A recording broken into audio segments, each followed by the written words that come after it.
for a spine-tingling, nerve-shattering podcast featuring all your favorite monsters.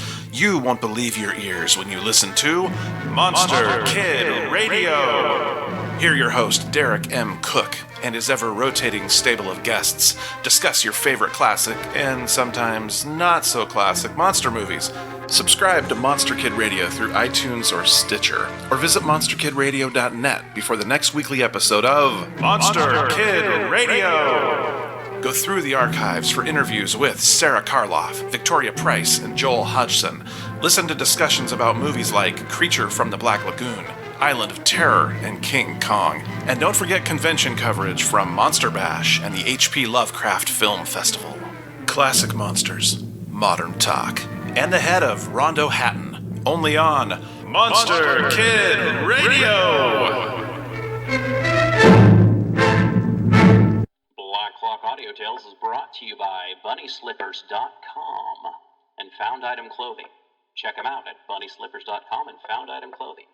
Keep warm this winter, keep your feet warm, and if you're over in the Southern Hemisphere, you can check out the cool t-shirts. Yeah, anyone can check out the cool t-shirts, but hey, it's summertime down there. And hey, this is Black Clock Audio Tales, hosted by me, DB Spitzer. Just got back from the H.P. Lovecraft Film Festival the other day. Man, was it good. Listen for an upcoming episode about the H.P. Lovecraft Film Festival from The People's Guide to the Cthulhu Mythos, the other show that's on this podcast feed. And hey, check it out. We're going to have a new show coming up. It's not going to stay on this podcast feed, but we're going to feature it on this podcast feed at first. It's called Articulate Warbling, or that's not ranting, that's articulate warbling, with past guest Zach Ferguson, author. And yeah, so why don't you sit back and listen to one of the many stories we're about to tell you for the rest of this month. Actually, we've got a month of ghost stories. So, you know, if you like ghost stories, you want to listen to them, why not go to PGttCM.podbean.com and donate? Become a member of one of our various cults, or fan cults. We've got the t-shirt cult, we've got the beer cult, we've got the advert cult, and then we've got the spectral cult for people who just want their names and just want to donate $1 a month. I mean, hey, that's pretty cool. And you can always check us out at PGttCM.com, PGttCM.podbean.com. We're on Facebook. We're on Stitcher. I think we're on Spotify. We are on Instagram, and we are on Twitter, even though I don't really use it. Thank you so much, and hey, ghost stories, rate, review, subscribe. The Burglar's Ghost. I'm not an imaginative man, and no one who knows me can say I have ever indulged in sentimental ideas upon any subject. I am rather predisposed, in fact, to look at everything from a purely practical standpoint, and this quality has been further developed in me by the fact that for 20 years I have been an active member of the detective police force at Westford, a large town in one of our most important manufacturing districts. A policeman, as most people will readily believe, has to deal with so much practical life that he has small opportunity for developing other than practical qualities, and he is more apt to believe in tangible things than in ideas of somewhat superstitious nature. However, I was once under the firm conviction that I had been largely helped up the ladder of life by the ghost of a once well-known burglar. I have told the story to many, and have heard it commented upon in various fashions. Whether the comments were satirical or practical, it made no difference to me. I had a firm faith at that time in the truth of my tale. 18 years ago I was a plain-clothes officer at Westford. I was then 23 years of age, and very anxious about two matters. First and foremost, I desired promotion. Second, I wished to be married. Of course I was more eager about the second than the first, because my sweetheart, Alice Moore, was one of the prettiest and cleverest girls in the town. But I put promotion first for the simple reason that with me promotion must come before marriage. Knowing this, I was always on the lookout for a chance of distinguishing myself, and I paid much attention to my duties that my superiors began to notice me, and foretold a successful career for me in the future. One evening in the last week of September, 1873, I was sitting in my lodgings wondering what I could do to earn the promotion which I so earnestly wished for. Things were quiet just then in Westford, and I am afraid I half wished that something dreadful might occur if I only could have a share in it. I was pursuing this train of thought when suddenly I heard a voice say, "Good evening, officer." I turned sharply around. It was almost dusk and my lamp was not lighted. For all that, I could see clearly enough a man who was sitting by a chest of drawers that stood between the door and the window. His chair stood between the drawers and the door, and I concluded that he had quietly entered my room and seated himself before addressing me. "Good evening," I replied. "I didn't hear you come in." He laughed when I said that, a low chuckling, rather sly laugh. "No," he said, "I dare say not, officer. I'm a very quiet sort of person. You might say, in fact, noiseless. Just so." I looked at him narrowly, feeling considerably surprised and astonished at his presence. He was a thickly built man with a square face and heavy chin. His nose was small, but aggressive. His eyes were little and overshadowed by heavy eyebrows. I could see them twinkle when he spoke. As for his dress, it was in keeping with his face. He wore a rough suit of woolen or frieze. A thick, gaily coloured belcher neckerchief encircled his bull-like throat, and in his big hands he continually twirled and twisted a fur cap, made apparently out of the skin of some favourite dog. As he sat there smiling at me, and saying nothing, it made me feel uncomfortable. "What do you want with me?" I asked. "Just a little matter of business," he answered. "You should have gone to the office," I said. "We're not supposed to do business at home." "Right you are, Governor," he replied, "but I wanted to see you. It is you that's got to do my job. If I seen the superintendent he might have put somebody else on it. That wouldn't have suited me. You see, officer, you're young, and naturally eager for promotion, eh?" "What is it you want?" I inquired again. "Ain't you eager to be promoted?" he reiterated. "Ain't you now, officer?" I saw no reason why I should conceal the fact, even from this strange visitor. I admitted that I was eager for promotion. "Ah," he said, with a satisfied smile, "I'm glad of that. It'll make you all the keener. Now, officer, you listen to me. I'm a-goin' to put you on to a nice little job. I dare say you'll be a sergeant before long, you will. You'll be complimented and praised for your clever conduct in this affair. Mark my words if you ain't." "Out with it," I said, fancying I saw through the man's meaning.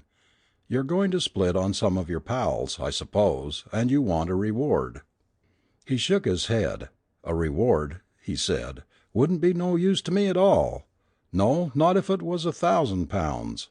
No, it ain't nothing to do with reward. But now, officer, did you ever hear of a light-toed Jim?" Light-toed Jim! I should have been a poor detective if I had not.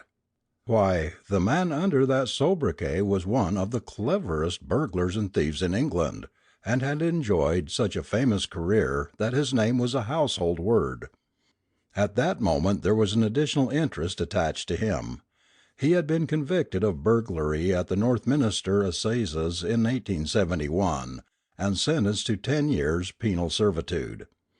After serving nearly 2 years of his time he escaped from Portland, getting away in such clever fashion that he had never been heard of since. Where he was no one could say, but lately there had been a strong suspicion among the police that Light-toed Jim was at his old tricks again. "Light-toed Jim?" I repeated.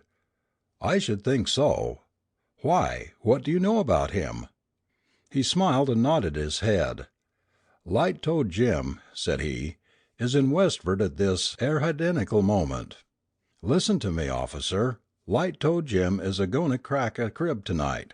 Said crib is the mansion of Miss Singleton, that 'ere rich old lady as lives out on Mapleton Road. You know her. Awfully rich, with naught but women servants and animals about the place. There's some very valuable plate there. That's what Light-Toed Jim's after. He'll get in through the scullery window about 1 a.m., then he'll pass through the back and front kitchens and into the butler's pantry, only it's a butleress, 'cause there ain't no men at all, and there he'll set to work on the safe. Some of his late pals in Portland gave him the tip about this 'ere job." "How did you come to hear of it?" I asked. "Never mind, Governor. You wouldn't understand. Now, I want you to be up there tonight to nab Light-Toed Jim red-handed, so to speak. It'll mean promotion for you, and it'll suit me down to the ground. You wants to be about and to watch him enter, then follow him and dog him. And he be armed, officer, for Jim'll fight like a tiger if you don't draw his teeth first." "Now look here, my man," said I, "this is all very well, but it's all irregular. You must tell me who you are and how you come to be in Light-Toed Jim's secrets, and I'll put it down in black and white." I turned away from him to get my writing materials. I was not half a minute with my back to him, but when I turned around he was gone. The door was shut, but I had heard no sound from it either opening or shutting. Quick as I thought I darted to it, tore it wide open, and looked down the narrow staircase. There was no one there. I ran hastily downstairs into the passage and found my landlady, Mrs. Mariner, standing at the open door with a female friend. "Mrs. Mariner," I said, breaking in upon their conversation, "which way did that man go who came downstairs just now?" Mrs. Mariner looked at me strangely. "There ain't been no man come downstairs, Mr. Parker," said she. "Leastways, not this good 3/4 of an hour, which me and Mrs. Higgins 'ere as have come out to take an airing. Her having been ironing all this blessed day, has been standing 'ere all the time and ain't never seen a soul." "Nonsense," I said. "A man came down from my room just now, the man you sent up 20 minutes since." Mrs. Mariner looked at me with an expression betokening the most profound astonishment. Mrs. Higgins sighed deeply. "Mr. Parker," said Mrs. Mariner, "I'm sorry to say it, sir, but you're either intoxicated or else you're a sickening for brain fever, sir. There ain't no person entered this door, in or out, for nigh on to an hour, as me and Mrs. Higgins 'ere will take our Bible oaths on." I went upstairs and looked in the rooms on either side of mine. The man was not there. I looked under my bed, and of course he was not there. He must have gone downstairs. But then the women must have seen him. There was only one door to the house. I gave it up in despair and began to smoke my pipe. By the time I had drawn the last whiff I decided that if anyone was intoxicated it was probably Mrs. Mariner and Mrs. Higgins, and that my strange visitor had departed by the door. I was not going to believe that he had anything supernatural about him. I had no duty that night, and as the hours wore on I found myself stern in my resolve to go up to Mrs. Singleton's house and see what I could make out of my informant's story. It was my opinion that my late visitor was a whilom pal of Light-Toed Jim, and that having become aware of the latter's plot, he had, for some reason of his own, decided to split on his old chum. Thieves' disagreement is an honest man's opportunity, and I determined to solve the truth of the story told me. Lest it should come to nothing, I decided not to report the matter to my chief. If I could really capture Light-Toed Jim, my success would be all the more brilliant by being suddenly sprung upon the authorities. I made my plan of action rapidly. I took a revolver with me and went up to Mrs. Singleton's house. Fortunately, I knew the housekeeper there, a middle-aged, strong-minded woman, not easily frightened, which was a good thing. To her I communicated such information as I considered necessary. She consented to conceal me in the room where the safe stood. There was a cupboard close by the safe from which I could command a full view of the burglar's operations and pounce upon him at the right moment. If only my information was to be relied upon, there was every chance of my capturing the famous burglar. Soon after midnight, when the house was all quiet, I went to the pantry and got into the cupboard, locking myself in. There were two openings in the panel. through which of either I was able to command a full view of the room. My position was somewhat cramped, but the time soon passed away. My mind was principally occupied in wondering if I was really about to have a chance of distinguishing myself. Somehow there was an air of unreality about the events of the evening which puzzled me. Suddenly I heard a sound which put me on the alert at once.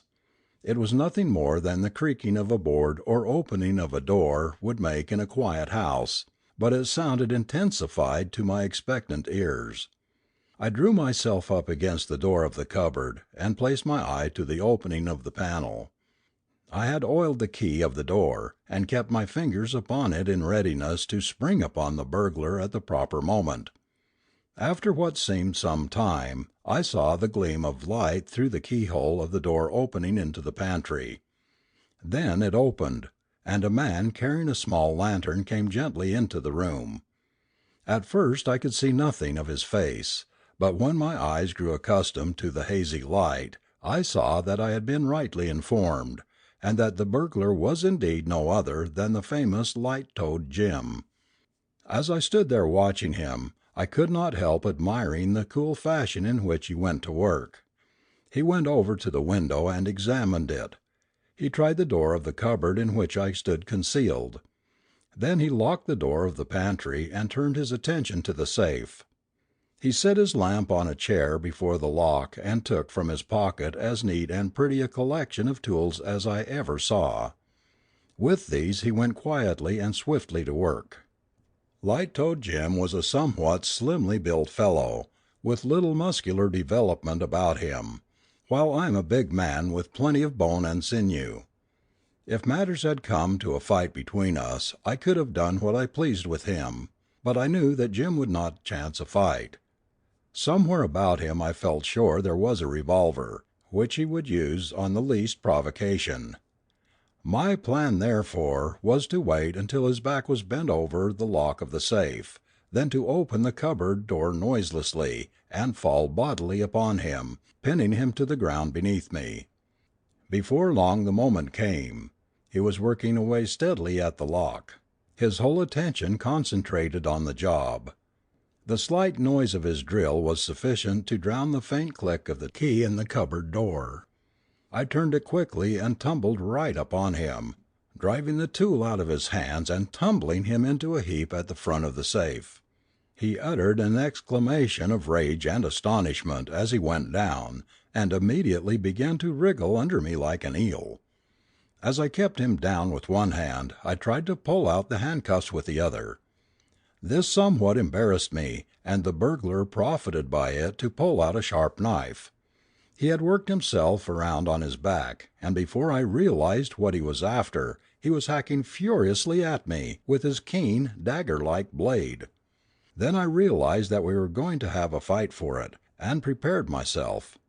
He tried to run the knife into my side. I warded it off, but the blade caught the fleshy part of my left arm, and I felt a warm stream of blood spurt out.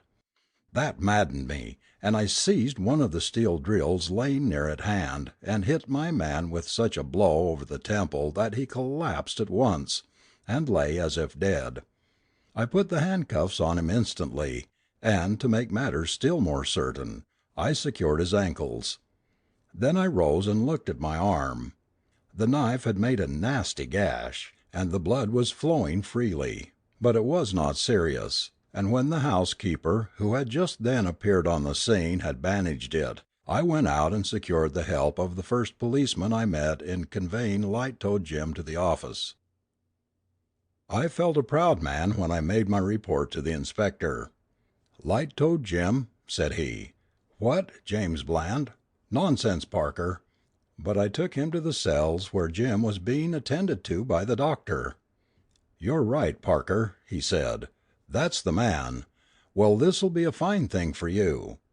After a time, feeling a little exhausted, I went home to try and get some sleep.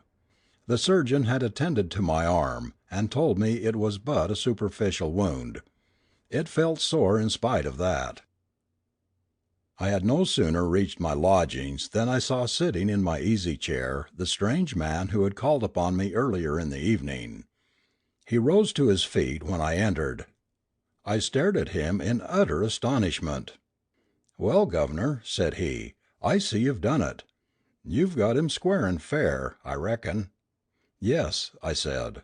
"Ah," he said, with a sigh of complete satisfaction, "then I'm satisfied. Yes, I don't know as how there's aught more I could say. I reckon that's how Light toed Jim and me's quits." I was determined to find out who this man was, this time. "Sit down," I said. "There's a question or two I must ask you. Just let me get my coat off and I'll talk to you." I took my coat off and went over to the bed to lay it down. "Now then," I began, and looked around at him.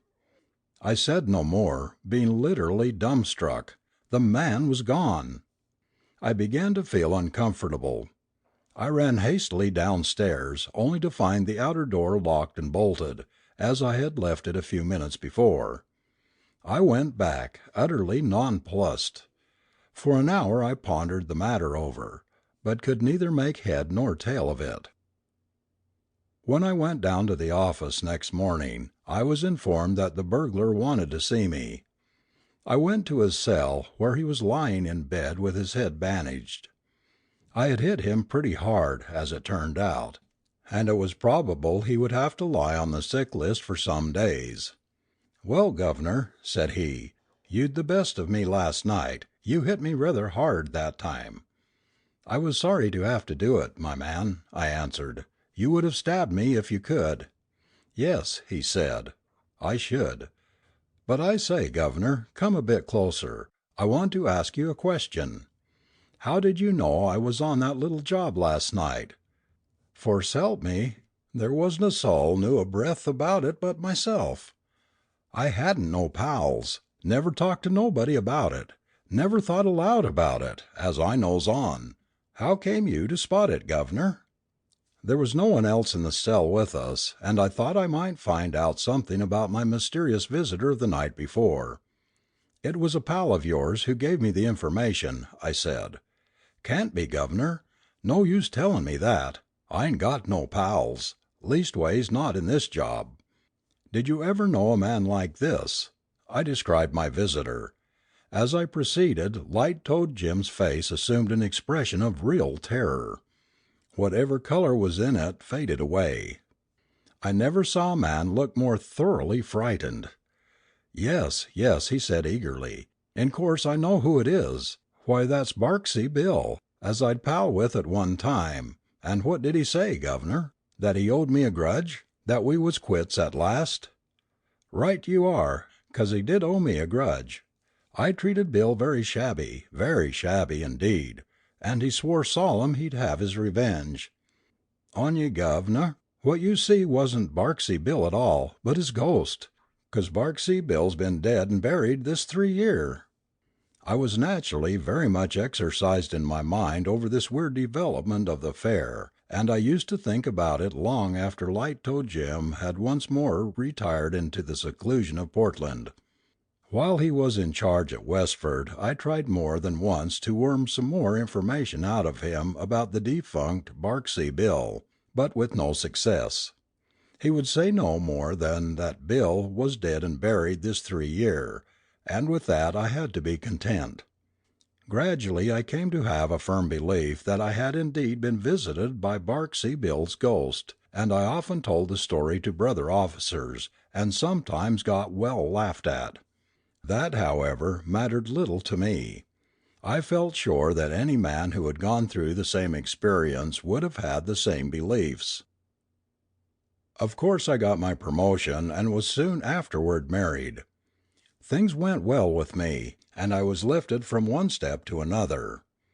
In my secret mind I was always sure I owed my first rise to the burglar's ghost, and I should have continued to think so but for an incident which occurred just 5 years after my capture of Light toed Jim. I had occasion to travel to Sheffield from Westford, and had to change trains at Leeds. The carriage I stepped into was occupied by a solitary individual, who turned his face to me as I sat down. Though dressed in more respectable fashion, I immediately recognized the man who had visited me so mysteriously at my lodgings. My first feeling was one of fear, and I dare say my face showed it, for the man laughed. "Hullo, Governor," said he, "I see you knew me as soon as you come in. You owes a deal to me, Governor, now don't ye, eh?" "Look here, my man," I said, "I've been taking you for a ghost these 5 years past. Now just tell me how you got in and out of my room that night, will you?" He laughed long and loud at that. "A ghost," said he, "well, if that ain't a good urn. Why, easy enough, Governor. I was a lodging for a day or two in the same house.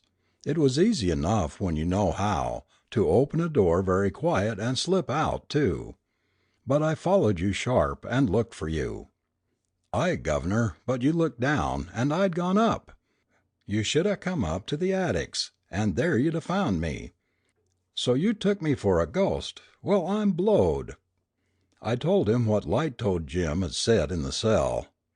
"Ay," said he, "I dare say, Governor. You see, 'twas this way. It weren't Jim's fault I wasn't dead. He tried to murder me, Governor, he did, and left me a lyin' for dead. So I says to myself when I comes round that I'd pay him out sooner or later. But after that I quit the profession, Jim's nasty conduct having made me sick of it. So I went in for honest work at my old trade, which was draining and pipe repairing. I was on a job of that sort in Westford, near Miss Singleton's house, when I seed Light toed Jim. I had a idea what he was up to, having heard of the plate, and I watches him one or two nights, and gets a notion how he was going to work the job. Then, o' course, you being an officer and close at hand, I splits on him, and that's all." "But you had got the time and details correct." "Oh, why, of course, Governor, I was an old hand, served many years at Portland, I have, and I knew just how Jim would work it, after seeing his preliminary observations. But a ghost, ha, ha, ha! Why, Governor, you must have been a very green young officer in them days." "Perhaps I was. At any rate I learned a lesson from the ci devant Barksey Bill, namely, that in searching a house it is always advisable to look up as well as down." End of Story 4.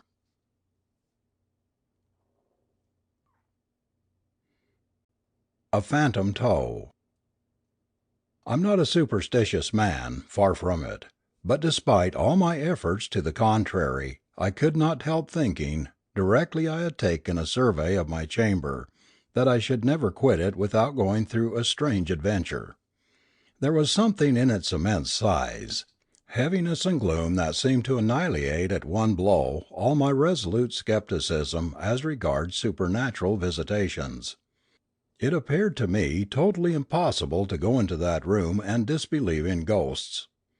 The fact is, I had incautiously partaken at supper of that favourite Dutch dish, sauerkraut, and I suppose it had disagreed with me, and put strange fancies into my head.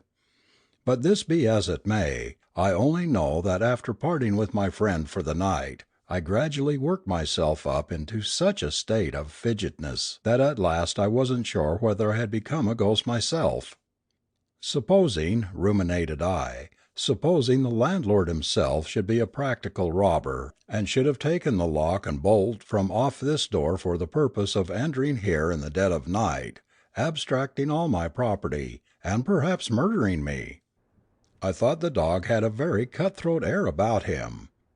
Now, I had never had any such idea until that moment, for my host was a fat (all Dutchmen are fat) stupid-looking fellow, who I don't believe had sense enough to understand what a robbery or murder meant.